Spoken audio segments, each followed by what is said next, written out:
अब हम लोग क्वेश्चन नंबर फर्स्ट सॉल्व करेंगे। हमारा क्वेश्चन नंबर फर्स्ट क्या है, देखिए। करीम भारतीय स्टेट बैंक में 150 रुपए प्रति माह की दर से 2 वर्ष तक आवर्ती जमा खाते में निवेश करता है। यदि ब्याज की दर 5% वार्षिक हो तो उसे 2 वर्ष बाद कितनी धनराशि बैंक द्वारा भुगतान की जाएगी, बोल रहा है। तो प्रश्न को हमको बार बार पढ़ना है और समझना है कि हमको प्रश्न में क्या दिया है, क्योंकि फार्मूला में देखिए कुल ब्याज बराबर क्या होता है, ये P multiply small r upon 100 into 1/12 into bracket में क्या है n इंटू n प्लस 1/2। तो यहाँ पर ये P क्या है, तो यहाँ पर लिखा गया, देखिए P क्या है बताइए, मासिक किस्त की राशि, यही है ना। इसके बाद n क्या है, मासिक किस्तों की संख्या, और I क्या है, कुल ब्याज। तो ये P और n को प्रश्न में दिया हुआ है, आपको सिर्फ क्या करने की जरूरत है, ढूंढने की जरूरत है। तो प्रश्न को बार बार जब आप पढ़ेंगे तो आपको ये दोनों मिल जाएगा, P और n। पढ़ के देखिए क्या बोल रहा है प्रश्न। करीम भारतीय स्टेट बैंक में 150 रुपए प्रति माह की दर से, मतलब देखिए मासिक किस्त की राशि कितना है, 150 रुपए दिया है प्रश्न में। तो आप लिखेंगे ये ऐसा सॉल्यूशन करके क्या लिखेंगे, क्या है ये क्या दिया बताइए, मासिक किस्त राशि, इसको P बोलते हैं ना। P बराबर कितना है बताइए, 150 रुपया, ये यही है ना। अब आपके प्रश्न में देखिए 2 वर्ष बोल रहा है, मतलब आपके प्रश्न में आपको समय दिया है, कितना दिया है, 2 वर्ष, ये यही है ना। तो यहाँ से आप क्या कर सकते हो, समय से, समय 2 वर्ष है तो यहाँ से आप मासिक किस्तों की संख्या ज्ञात कर सकते हो ना, कुल संख्या। तो समय 2 वर्ष है, अतः मासिक, ये देखिए मासिक किसकी, किस्तों की कुल संख्या, ये इसको क्या बोलते हैं, n बोलते हैं। बराबर क्या हो जाएगा, 2 गुणा 12, क्योंकि एक साल में 12 महीने होते हैं, तो कुल मिला कितना है, 24। ये किसका मान आ गया, n का मान आ गया। ठीक है, अब हमको क्या ज्ञात करना है, I। तो I ज्ञात करने के लिए हमको और किसकी जरूरत पड़ेगी, R की जरूरत पड़ेगी ना। तो लिख देंगे हम, तथा R बराबर, देखो आपके प्रश्न में 5% वार्षिक दिया है ना, तो R बराबर 5% वार्षिक है, ये देखिए यही है। अब क्या करेंगे आपको SI फाइंड करना है, SI नहीं केवल I, ये I आपको फाइंड करना है, ज्ञात करना है ना। तो कहाँ से, सूत्र से।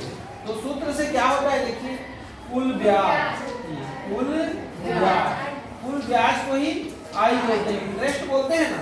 बराबर कितना है, P गुणा R, ये, और अपॉन कितना है 100, और फिर इंटू कितना है 1/12, और फिर ब्रैकेट के अंदर क्या है देखिए, n इंटू n प्लस 1/2, ये। तो यही से करोगे ना, तो ये आपका फार्मूला है। अब इसमें वैल्यू पुट करो, तो ये देखिए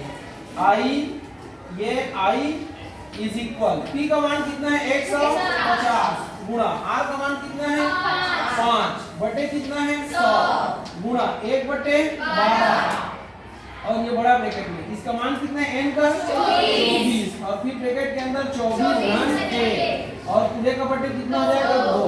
ये आ रहा है समझ में, सबको आ रहा है, दिखाई दे रहा है। अब हम लोग क्या करेंगे, इसको कटाएंगे ना। कैसे कटाएंगे, देखिए 0 से 0, फिर 5 एकम 5 दूनी, होता है कि नहीं होता है। तो कुल ब्याज, ये देखिए यहाँ पर बना रहे हैं ना, यहाँ पर आप बना रहे हैं ये कुल ब्याज क्या है आपका, I। तो कुल ब्याज I बराबर क्या क्या बचा, देखिए 15 एकम 15, ये 15 बटे कितना हो गया 2, ये 15 एकम 15 बटे 2 गुणा कितना है 1/12, और ब्रैकेट के अंदर क्या है 24, और ये 24 और 1 25, तो गुणा 25 लिख दें, ये बटे कितना है 2, ये। अब इसको हल कीजिए, तो 15, इसको कटा सकते हो आप ऐसे, ये दोनों 3 से कट जाएंगे, 3 चौक 12, 3 पंचे 15, 5 एकम 5, 4 दूनी 8 ये।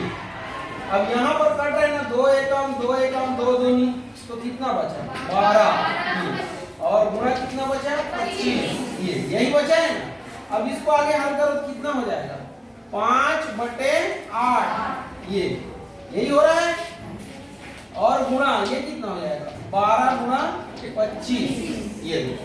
अब इसको कटा दो 4 दूनी और 4 किया 12, कुल मिला कितना आ गया 5/2 गुणा 3 गुणा 25 ये किसका मान है आई का। किसका मान है आई का।